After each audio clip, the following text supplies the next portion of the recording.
A very good afternoon to all my dear viewers. Welcome to my YouTube channel. In today's class, I would like to explain one of the important question for 15 marks, which might be relevant to your business environment. So the question is argument for and against LPG ಅಂತ ಐತೆ ನೋಡಿ. ಈ question ಭಾಳ ಸಲ ಕೇಳ್ತಾರೆ. Argument for and against LPG ಅಂತ. LPG ಅಂದ್ರೆ ಲಿಬರಲೈಜೇಷನ್, ಪ್ರೈವೇಟೈಜೇಷನ್ and ಗ್ಲೋಬಲೈಜೇಷನ್. ಉದಾರೀಕರಣ, ಖಾಸಗೀಕರಣ ಮತ್ತು ಜಾಗತೀಕರಣ. ದ ಅನುಕೂಲತೆಗಳು ಮತ್ತು ಅನಾನುಕೂಲತೆಗಳು ಅಥವಾ ಪರ ಮತ್ತು ವಿರೋಧವಾದಗಳು ಅಂತ. ಸೊ ಹೆಂಗೆ ಬರೀಬೇಕ್ರಿ ಕ್ವಶನ? LPGಯ ಪರ ಮತ್ತು ವಿರೋಧವಾದಗಳು ಅಂತ ಕರಿತೀವಿ ನಾವು. For and against the LPG. Let us discuss the for. First for discuss ಮಾಡೋಣ. LPG ಫಾರ್ ಯಾವ ಪಾಯಿಂಟ್ಸ್ ಅದಾವ ನೋಡೋಣ. ಫಸ್ಟ್ ಥಿಂಗ್ ಈಸ್ LPG ಬಂದಿರೋದ್ರಿಂದ ಫಸ್ಟ್ ಪಾಯಿಂಟ್ ಏನು ಬರೀಬೇಕು ರೀ? ಎಕನಾಮಿಕ್ ಗ್ರೋತ್ ಅಂತ ಬರೀಬೇಕು. ಫಸ್ಟ್ ಪಾಯಿಂಟ್ LPGದ ಅಡ್ವಾಂಟೇಜ್ ಏನು ಅಂದ್ರೆ ಎಕನಾಮಿಕ್ ಗ್ರೋತ್, ಆರ್ಥಿಕ ಬೆಳವಣಿಗೆಯನ್ನು ಸಾಧಿಸಿದೆ ಅಂತ. So this is the first major advantage after introducing LPG in any country. So in India before LPG the GDP rate is 5% and 8%. After LPG is introduced it may cross 10 to 12%. So that it is a major advantage after introducing the LPG ಅಂತ ನಾವಲ್ಲಿ ಹೇಳ್ತೀವಿ. So LPG introduce ಮಾಡಿರೋದ್ರಿಂದ ಆರ್ಥಿಕವಾಗಿ ಬೆಳವಣಿಗೆಯನ್ನು ಸಾಧಿಸ್ಬೋದು. ಯಾವ ರೀತಿ ಆರ್ಥಿಕ ಬೆಳವಣಿಗೆಯನ್ನು ಸಾಧಿಸ್ಬೋದು ಅಂದರೆ ಸಿಂಪ್ಲಿ LPG ಇತ್ತು ಅಂದರೆ ರಿಸ್ಟ್ರಿಕ್ಷನ್ ಹೋಗಿರುತ್ತೆ. ರಿಸ್ಟ್ರಿಕ್ಷನ್ ಹೋಯಿತು ಅಂದರೆ ಬಿಸ್ನೆಸ್ ಬರ್ತಾವೆ. ಬಿಸ್ನೆಸ್ ಬಂತು ಅಂದರೆ ಎಂಪ್ಲಾಯ್ಮೆಂಟ್ ಬಂತು ಅಂದ್ರೆ ಇನ್ಕಮ್ ಬಂತು ಅಂದ್ರೆ GDP ಬಂತು ಅಂದ್ರೆ ಎಕನಾಮಿಕ್ ಗ್ರೋತ್ ಆಯಿತು. ಎಷ್ಟು ಸಿಂಪಲ್ ಆಯ್ತು ನೋಡಿ. ಸೊ ಬಿಸ್ನೆಸ್ಗೆ ರಿಸ್ಟ್ರಿಕ್ಷನ್ ತೆಗೆದ್ರು, ಬಿಸ್ನೆಸ್ ಬಂತು, ಬಿಸ್ನೆಸ್ ಮೂಲಕ ಎಂಪ್ಲಾಯ್ಮೆಂಟ್ ಕ್ರಿಯೇಟ್ ಆಯಿತು, ಎಂಪ್ಲಾಯ್ಮೆಂಟ್ ಮೂಲಕ ಪರ್ ಕ್ಯಾಪಿಟಲ್ ಇನ್ಕಮ್ ಬಂತು, ಕ್ಯಾಪಿಟಲ್ ಇನ್ಕಮ್ ಮೂಲಕ ನ್ಯಾಷನಲ್ ಇನ್ಕಮ್ ಬಂತು, ನ್ಯಾಷನಲ್ ಇನ್ಕಮ್ ಮೂಲಕ ಎಕನಾಮಿಕ್ ಗ್ರೋತ್ ಆಯಿತು ಅಂತ ನಾವಲ್ಲಿ ಹೇಳ್ಬೋದು. So this is the first advantage of LPG. Second one is competitiveness ಅಂತ. ಪೈಪೋಟಿಯ ಮನೋಭಾವನೆ ಹೆಚ್ಚಾಗಿದೆ ಅಂತ. So after introducing LPG the competitive strength of a business is increase day by day because many business is established their venture because less restriction is there. Before that more restriction, for example tax structure ಮೇಲೆ ಸಾಕಷ್ಟು ನಿರ್ಬಂಧನೆ ಇತ್ತು. ಈಗ ಆ ನಿರ್ಬಂಧನೆ ಹೋಗಿರೋದ್ರಿಂದ ವ್ಯವಹಾರವು ಎದುರಿಸ್ತಕ್ಕಂಥ ಪೈಪೋಟಿಯ ಮನೋಭಾವನೆ ಕೂಡ ಹೆಚ್ಚಾಗಿದೆ. ಹಾಗಾಗಿ LPG ಬಂದಿರೋದ್ರಿಂದ ಕಾಂಪಿಟೇಟಿವ್ನೆಸ್ ಹೆಚ್ಚಾಗಿದೆ. ಅದರ ನಡುವೆ ರೀ MNCಗಳ ನಡುವೆ ಮೆನಿ MNCs ಹ್ಯಾಸ್ ಕಮ್. ಈಗ ನೋಡಿ, ಯಾವುದೋ ಒಂದು ಫೀಲ್ಡ್ ತೊಗೊರಿ, ಅಲ್ಲಿ ಸಾಕಷ್ಟು ಕಂಪ್ನಿಗಳಿರ್ತಾವೆ. ಈಗ TV ಒಂದು ತೊಗೊಂಡ್ರೆ TVಯಲ್ಲಿ ಸ್ಯಾಮ್ಸಂಗ್ ಇರ್ಬೋದು, LG ಇರ್ಬೋದು, BPL ಇರ್ಬೋದು, ಓನಿಡಾ ಇರ್ಬೋದು, ವಿಡಿಯೋಕಾನ್, ಸಾಕಷ್ಟು ಕಂಪ್ನಿಗಳು ಸಿಗ್ತಾವೆ. ಅಂದ್ರೆ after LPG the competitiveness is very much increase ಅಂತ ನಾವಲ್ಲಿ ಹೇಳ್ಬೋದು. ಇದು ಅಡ್ವಾಂಟೇಜ್ ಆಫ್ LPG. ಪೈಪೋಟಿಯ ಮನೋಭಾವನೆ ಹೆಚ್ಚಾಗುತ್ತದೆ. Third one is it will try to reduce the poverty and inequality ಅಂತ. Try to reduce the poverty and inequality. ಬಡತನ ಮತ್ತು ಅಸಮಾನತೆಯನ್ನು ತೆಗೆದುಹಾಕುತ್ತದೆ ಅಂತ ನಾವಲ್ಲಿ ಬರಿಬೋದು. ಬಡತನ ಮತ್ತು ಅಸಮಾನತೆ ಅಂದರೆ how it will the poverty is to be eradicate simple reason by creating employment opportunity. So MNCs give more employment to people, at least by their daily usage they will get the bread and butter money from the job, isn't it? ಹಾಗಾಗಿ ನಾವೇನಂತ ಅರ್ಥ ಮಾಡ್ಕೋಬೋದ್ರಿ, ಇಲ್ಲಿ poverty ಲೈನ ಸ್ವಲ್ಪ ಕಮ್ಮಿ ಮಾಡತ್ತ ಅಂತ by giving some employment opportunity ಅಂತ. So ಆಮೇಲೆ ಇನ್ಇಕ್ವಾಲಿಟಿನ ತೆಗೆದಾಕತ್ತ. ಎಂಪ್ಲಾಯ್ಮೆಂಟ್ ಬಂತು ಅಂದ್ರೆ ಅವರು ತಮ್ಮ ಸ್ವಂತ ಕಾಲ ಮೇಲೆ ನಿಲ್ತಾರೆ, ಯಾರ ಮೇಲೂ ಡಿಪೆಂಡ್ ಆಗಂಗಿಲ್ಲ. ಸೊ ಇಂಡಿಪೆಂಡೆನ್ಸಿ ಬಂತು ಅಂದ್ರೆ ಏನಾಯ್ತು ರೀ, ಅಸಮಾನತೆ ಹೋಗುತ್ತೆ ಅಂತ. ಬಿಕಾಸ್ ಈಗ ನೋಡಿರಿ, ಒಂದು ಫ್ಯಾಮ್ಲಿ ಇರುತ್ತೆ, ಅರ್ನಿಂಗ್ ಮಾಡೋರು ಒಬ್ರು ಇರ್ತಾರೆ, ಆಮೇಲೆ ಅದರಲ್ಲಿ ಡಿಪೆಂಡೆನ್ಸಿ 10 ಪೀಪಲ್ ಇದ್ದರು ಅಂದ್ರೆ ಅದು ಇನ್ಇಕ್ವಾಲಿಟಿ ಆಗುತ್ತೆ.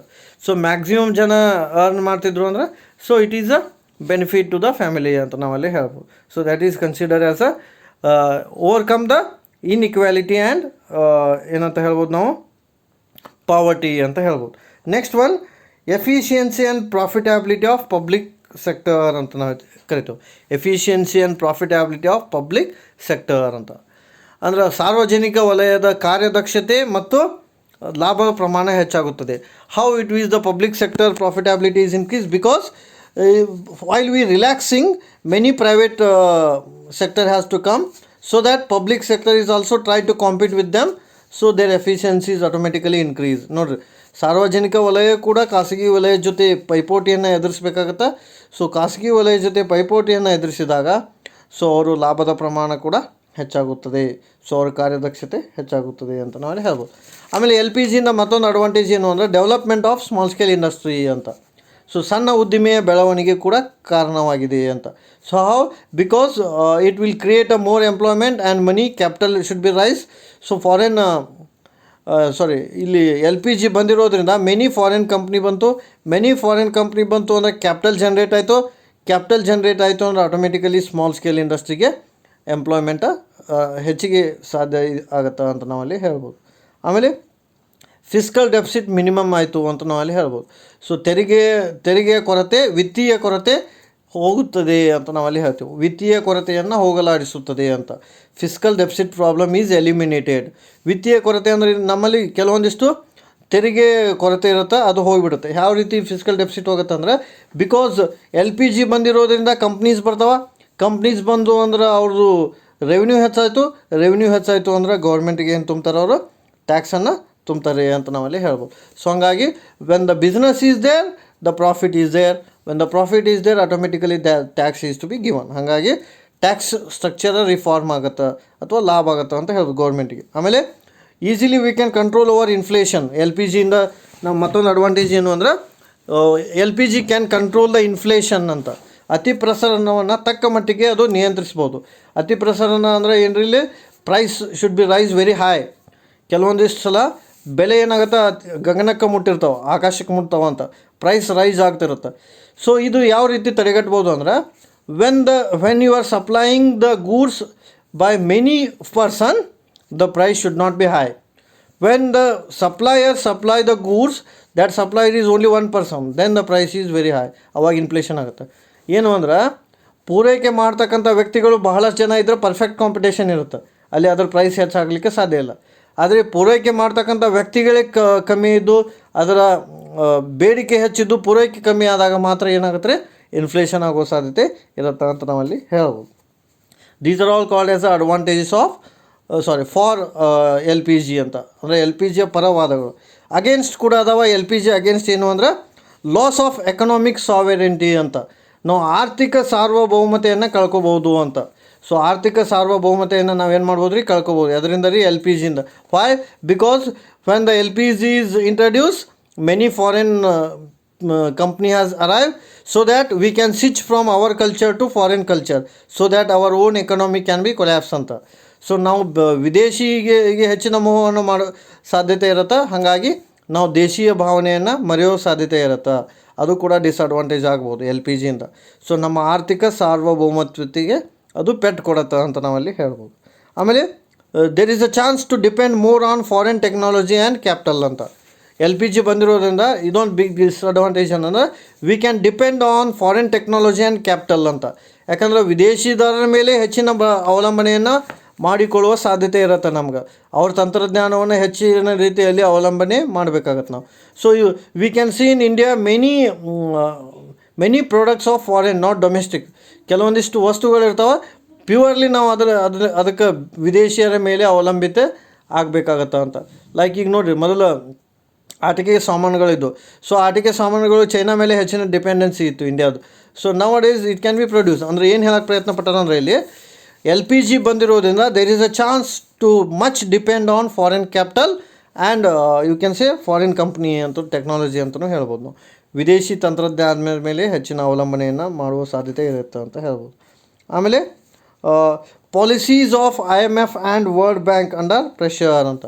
ಸೊ ವರ್ಲ್ಡ್ ಬ್ಯಾಂಕ್ ಮತ್ತು IMF ನಮ್ಮ ಮೇಲೆ ಪ್ರೆಷರ್ ಕೂಡ ಹಾಕ್ಬೋದು. ಬಿಕಾಸ್ ಎಲ್ ಪಿ ಜಿ ಬಂದಿರೋದ್ರಿಂದ there is a chance to take loan from IMF and world bank. Because ನಾವು ಅವ್ರ ಜೊತೆ ಕಾಂಪೀಟ್ ಮಾಡಬೇಕಾಗತ್ತೆ. ನಾವು ಅವ್ರ ಜೊತೆ ಕಾಂಪೀಟ್ ಮಾಡಬೇಕಂದ್ರೆ ನಮ್ಮದು ಸ್ಟ್ಯಾಂಡರ್ಡ್ ಆಫ್ ಲಿವಿಂಗ್ ಅಥವಾ ನಮ್ಮದು ಬಿಸ್ನೆಸ್ ಅಪ್ಗ್ರೇಡ್ ಮಾಡಬೇಕಾಗತ್ತೆ. When we want to upgrade our business we need money. So that we are taking the loan from IMF or a world bank.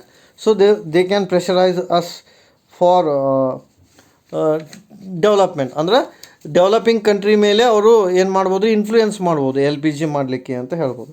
ಆಮೇಲೆ there is a chance of encouragement of western culture and consumerism ಅಂತ. So ವಿದೇಶಿ ಸಂಸ್ಕೃತಿಗೆ ಹೆಚ್ಚಿನ ಪ್ರೋತ್ಸಾಹ ಸಿಕ್ಕಂಗಾಗುತ್ತೆ L P G. Disadvantage ಅಂದ್ರೆ already ನಾ ಹೇಳಿದ ಪ್ರಕಾರ western culture is increasing day by day if we are adapting L P G ಅಂತ. ಸೊ ನಾವು ಎಲ್ ಪಿ ಜಿನ ಅಡಾಪ್ಟ್ ಮಾಡ್ಕೊತೀವಿ ಅಂದರೆ ನಮ್ಮ ಬಿಸ್ನೆಸ್ ಒಳಗೆ ವಿದೇಶಿ ಸಂಸ್ಕೃತಿಗೆ ನಾವು ಚಾಲನೆ ಕೊಟ್ಟಂಗೆ ಆಗುತ್ತೆ ಅಂತ ನಾವಲ್ಲಿ ಹೇಳ್ಬೋದು. ಆಮೇಲೆ there is a wide gap between rich and poor. There is a chance that there is a divide between rich and poor ಅಂತ. ಸೊ ನಾವು ರಿಚ್ ಮತ್ತು ಪುವರ್ ಪೀಪಲ್ ಮೇಲೆ ಒಂದು ಗೆರೆ ಹೇಳ್ದಂಗೆ ಆಗ್ಬೋದು. ಬಿಕಾಸ್ ಎಲ್ ಪಿ ಜಿ ಬಂದಿರೋದು, there is a chance that the rich person go on richer, the poor person go on poor only, because he has not having any opportunity to by it ಅಂತ. ಯಾಕಂದ್ರೆ ವಿದೇಶಿ company ಬಂದಿರೋದ್ರಿಂದ ಅವ್ರ technology ಆಮೇಲೆ ಅವ್ರ resource standard ಇರುತ್ತೆ. When the technology and resource is standard, the product price should be high. When the product price should be high, the normal people can't buy it. ಹಾಗಾಗಿ rich ಮತ್ತು poor ನಡುವೆ gap ಆಗುತ್ತೆ ಅಂತ ನಾವಲ್ಲಿ ಹೇಳ್ಬೋದು. ಯಾಕಂದ್ರೆ ಮುಂಚೆ ಏನಾಗ್ತಾಯಿದ್ರು, ಅವರು ಲೋಕಲ್ ರಿಸೋರ್ಸ್ ಯೂಸ್ ಮಾಡಿ ವಸ್ತುವನ್ನು ಉತ್ಪಾದನೆ ಮಾಡ್ತಿರ್ತಾರೆ, ಅದನ್ನ ಅವ್ರು ಕೊಂಡು ತೊಗೋತಿರ್ತಾರೆ ಪಬ್ಲಿಕ್. ಸೊ ಆವಾಗ ಯಾವುದೇ ರೀತಿಯಾದಂಥ ಎಫೆಕ್ಟ್ ಆಗ್ತಿರಂಗಿಲ್ಲ ಅವ್ರಿಗೆ, ಬಿಕಾಸ್ ಅಲ್ಲಿ ಕಡಿಮೆ ಪ್ರೈಸ್ ಇರುತ್ತೆ. ಬಟ್ ಯಾವಾಗ ಎಲ್ ಪಿ ಜಿ ಬಂದಿರುತ್ತೋ ಆವಾಗ ಆಟೋಮೆಟಿಕಲಿ ಟೆಕ್ನಾಲಜಿ ಮತ್ತು ಪ್ರೊಡಕ್ಷನ್ನು ಎಲ್ಲ ಹೈ ಆಗಿರೋದ್ರಿಂದ automatically the public is facing the problem. ಅಲ್ಲಿ ಅವ್ರಿಗೆ ಸಮಸ್ಯೆ ಆಗ್ಬೋದು. Next problem is lack of social commitment ಅಂತ. ಸಾಮಾಜಿಕ ಬದ್ಧತೆ ಇರೋಂಗಿಲ್ಲ ಅವ್ರಿಗೆ. Only they are thinking about the profit ಅಂತ. ಫೇವರೇಬಲ್ ಕಂಡೀಷನ್ ಅಷ್ಟೇ ವಿಚಾರ ಮಾಡ್ತಾರೆ ಅವರು. ಎಲ್ ಪಿ ಜಿ ಬಂದಿರೋದ್ರಿಂದ ಕಾಂಪಿಟೇಷನ್ ಬಗ್ಗೆ ಹೆಚ್ಚು ಥಿಂಕ್ ಮಾಡ್ತಾರೆ, how much profit I can earn ಅಂತ. ಸೊ ಹಂಗಾಗಿ ಸೋಷಿಯಲ್ ಕಮಿಟ್ಮೆಂಟ್ ಕಡಿಮೆ ಆಗ್ಬೋದು, ಸಾಮಾಜಿಕ ಬದ್ಧತೆ. Because that society is not their own, because they are starting their branch only, because ಅವ್ರು ಬೇರೆ ದೇಶದವ್ರು ಇರ್ತಾರೆ. ಹಾಗಾಗಿ ಅವರು ಸಾಮಾಜಿಕ ಬದ್ಧತೆಯನ್ನು ತೋರಿಸೋದು ಬಹಳ ಕಡಿಮೆ ಅಂತ ನಾವಲ್ಲಿ ಹೇಳ್ಬೋದು. ಆಮೇಲೆ ಡಿಸ್ರಿಗಾರ್ಡ್ the rural economy. So the village economy ಏನಾಗುತ್ತೆ ರೀ, ಹಾಳಾಗಿ ಹೋಗ್ಬೋದು ಅಂತ. ಹಳೆಯ ಸಂಸ್ಕೃತಿ ಅಥವಾ ನಾವು ಗ್ರಾಮೀಣ ಆರ್ಥಿಕತೆ ಮೇಲೆ ಹೊಡೆತು ಬೀಳ್ಬೋದು ಅಥವಾ ಪೆಟ್ಟು ಬೀಳ್ಬೋದು ಅಂತ. ಗ್ರಾಮೀಣ ಆರ್ಥಿಕತೆ ಅಂದ್ರೆ ಏನು ರೀ, rural economy. Because these MNCs are they started only in metropolitan city. So there is a no way were connected to rural people. ಹಾಗಾಗಿ ಅವ್ರದ್ದು ಟೆಕ್ನಾಲಜಿ, ಅವ್ರದ್ದು ರಿಸೋರ್ಸ್ ಎಲ್ಲ ಮೆಟ್ರೋಪಾಲಿಟನ್ನಲ್ಲಿ ಇರೋದ್ರಿಂದ ಸೊ ನಾರ್ಮಲ್ ಪಬ್ಲಿಕ್ಕಿಗೆ ಅದು ಯಾವುದೇ ರೀತಿಯಾದಂಥ ಯೂಸ ಆಗಂಗಿಲ್ಲ ಅಂತ ನಾವಲ್ಲಿ ಹೇಳ್ಬೋದು. So these are all consider as a arguments for L P G and against L P G. So I will tell only key points once again. So ನೆನಪಿಟ್ಕೊಂಡ್ಬಿಡ್ರಿ, ಎಲ್ ಪಿ ಜಿಯ ಪರವಾದಗಳಂದ್ರೆ ಫಸ್ಟ್ ಎಲ್ ಪಿ ಜಿ ಮುಖಾಂತರ economic growth ಆಗುತ್ತೆ ಅಂತ ಬರಿಬೇಕು, ಆರ್ಥಿಕ ಬೆಳವಣಿಗೆ ಆಗುತ್ತೆ ಅಂತ ಬರಿಬೇಕು. ಎರಡನೇದು ಕಾಂಪಿಟೇಟಿವ್ನೆಸ್ ಬರುತ್ತೆ ಅಂತ ಬರಿಬೇಕು, ಪೈಪೋಟಿಯ ಮನೋಭಾವನೆ ಬರುತ್ತೆ. ಮೂರನೇದು ಪಾವರ್ಟಿ ಆ್ಯಂಡ್ ಇನ್ಇಕ್ವಾಲಿಟಿ ಹೋಗುತ್ತೆ ಅಂತ ಬರಿಬೇಕು, reduce the poverty and inequality, ಅಸಮಾನತೆ ಮತ್ತು ಬಡತನದ ನಿರ್ಮೂಲನೆ ಅಂತ ಬರಿಬೇಕು. ನಾಲ್ಕನೇದು efficiency and profitability of public sector, ಸಾರ್ವಜನಿಕ ವಲಯದ ಕಾರ್ಯದಕ್ಷತೆ ಮತ್ತು ಲಾಭ ಹೆಚ್ಚುತ್ತದೆ. ಸಾರ್ವಜನಿಕ ವಲಯದ ಕಾರ್ಯದಕ್ಷತೆ ಮತ್ತು ಲಾಭ ಹೆಚ್ಚುತ್ತದೆ. Development of small scale industry, ಸಣ್ಣ ಉದ್ದಿಮೆಗಳ ಬೆಳವಣಿಗೆ ಸಾಧ್ಯ ಆಗುತ್ತದೆ. ಫಿಸ್ಕಲ್ ಡೆಫಿಸಿಟ್, ಸೊ ವಿತ್ತೀಯ ಕೊರತೆ ಕಡಿಮೆ ಆಗುತ್ತದೆ. ಕಂಟ್ರೋಲ್ ಓವರ್ ಇನ್ಫ್ಲೇಷನ್, ಅತಿ ಪ್ರಸರಣದ ಮೇಲೆ ನಿಯಂತ್ರಣ ಹೊಂದಬಹುದಾಗಿದೆ. ಸೊ ಇವೆಲ್ಲ ಎಲ್ ಪಿ ಜಿಯ ಪರವಾದಗಳು. ಎಲ್ ಪಿ ಜಿಯ ವಿರುದ್ಧವಾದಗಳು ಯಾವುವಂದರೆ, ಒಂದನೇದು ಲಾಸ್ ಆಫ್ ಎಕನಾಮಿಕ್ ಸಾವೆರೆಂಟಿ, ಆರ್ಥಿಕ ಸಾರ್ವಭೌಮತ್ವತೆಗೆ ಪೆಟ್ಟು ಬೀರುತ್ತದೆ ಅಥವಾ ಆರ್ಥಿಕ ಸಾರ್ವಭೌಮತ್ವ ಹಾಳಾಗುತ್ತದೆ. ಎರಡನೇದು depend on foreign capital and technology, ವಿದೇಶಿ ತಂತ್ರಜ್ಞಾನ ಮತ್ತು ವಿದೇಶಿ ಬಂಡವಾಳದ ಮೇಲೆ ಅವಲಂಬನೆ ಆಗುತ್ತದೆ. ಆಮೇಲೆ IMF and world bank pressure, ಅಂತಾರಾಷ್ಟ್ರೀಯ ಹಣಕಾಸು ನಿಧಿ ಮತ್ತು ವಿಶ್ವ ಬ್ಯಾಂಕಿನ ಒತ್ತಡ. International monetary fund and world bank, ಅಂತಾರಾಷ್ಟ್ರೀಯ ಹಣಕಾಸು ನಿಧಿ ಮತ್ತು ವಿಶ್ವ ಬ್ಯಾಂಕ್ನ ಒತ್ತಡ. Encouragement for western culture and consumerism, ವಿದೇಶಿ ಸಂಸ್ಕೃತಿ ಮತ್ತು ವಿದೇಶಿ ಸಂಸ್ಕೃತಿಗೆ ಅವಕಾಶ ಹೆಚ್ಚು ಒದಗಿಸುತ್ತದೆ. Gap between rich and poor, ಶ್ರೀಮಂತ ಮತ್ತು ಬಡವನ ನಡುವಿನ ಅಂತರವನ್ನು ಹೆಚ್ಚಿಸುತ್ತದೆ. ಆಮೇಲೆ ಲ್ಯಾಕ್ ಆಫ್ ಸೋಷಿಯಲ್ ಕಮಿಟ್ಮೆಂಟ್, ಸಾಮಾಜಿಕ ಬದ್ಧತೆಯ ಕೊರತೆ ಉಂಟಾಗುತ್ತದೆ. Last one disregard of a rural economy, ಗ್ರಾಮೀಣ ಆರ್ಥಿಕತೆಗೆ ಪೆಟ್ಟು ಬೀಳುತ್ತದೆ ಅಂತ.